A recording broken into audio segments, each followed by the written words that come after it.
you.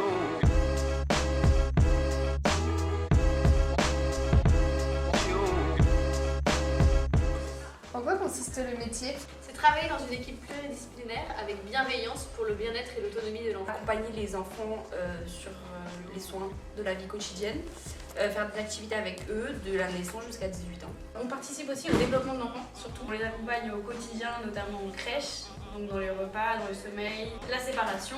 Où peut exercer l'auxiliaire de puériculture? Dans les hôpitaux, en crèche, En PMI, En maternité. dans les hôpitaux. Mais il y en a d'autres, il y a aussi des foyers, etc. Quelles sont les qualités et les compétences d'une auxiliaire de puériculture? La patience, la bienveillance, l'empathie. Tout ce qui est écoute de l'enfant, mais aussi écoute des parents. C'est un métier où on apprend à être solidaire en équipe, Discrète aussi. passionnée, avec beaucoup de patience. Il y a plein de raisons de devenir AP. c'est un vrai métier qui est passionnant en fait.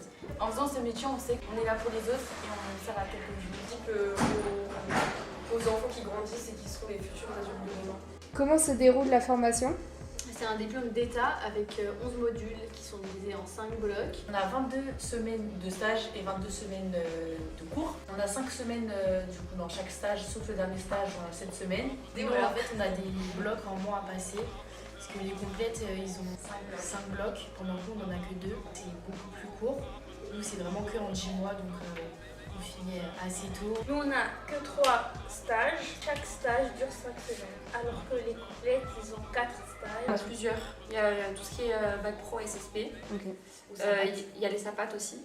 Et il y a tout ce qui est formation équivalente du diplôme d'état d'aide-soignante. Ils peuvent accéder aussi à la formation. Comment accéder à la formation? Il faut faire déjà une préinscription. Il faut aller sur le site. Donc c'est sans condition de diplôme et il ne faut pas avoir quitté de formation initiale pendant 1 an. Et on passe un oral dans chaque école qu'on veut intégrer. Et du coup, il faut être âgé au moins de 17 ans et au plus 30 ans. Si on est pris, donc on a les résultats en juillet. Quelles sont les évolutions? Éducatrice de jeunes enfants, dans plein de choses. Ouais. Possibilité d'évoluer. On peut toujours évoluer comme par exemple éducatrice où il y a juste une VAE à passer. Infirmier, aide-soignant, conseillère en lactation. Et du coup, est-ce que vous auriez un mot à dire par rapport à cette année, à cette formation, genre juste en un mot? Sympathique. Enrichissant. Profiter. C'est Très enrichissant. Découverte. Chance.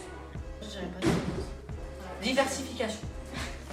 Opportunité, merci, cherchez le mot.